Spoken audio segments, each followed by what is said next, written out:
విశ్వాసం అనే కళ్ళు లేని వాడికి దేవుడి దగ్గర ఎన్నున్నా అవి చూడలేడు. విశ్వాసం అనే చెవి లేని వాడికి దేవుడు ఎంత మొత్తుకొని చెప్తున్నా అది వినబడదు.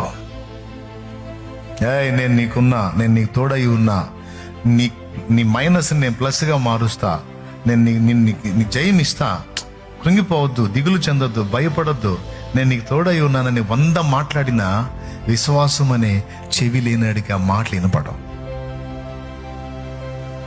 అలాగని దేవుడు మాట్లాడలేదా? దేవుని దగ్గర సమస్తము లేవా? దేవుని పాదాల దగ్గర ఏమండి, నీ సన్నిధిని సంపూర్ణ, నీ కుడి చేతిలో నిత్య సుఖములు, ఆయన పాదాల దగ్గర సమస్తము ఉంది. ఎక్కడుంది? అది ఉంది అని చూసే కళ్ళు నీకుంటే, అది నమ్మటం నీ చేతనైతే, ఆ విశ్వాస నేత్రాలతో పొంది ఉన్నానని నీవు నమ్మగలిగితే, చూడగలిగితే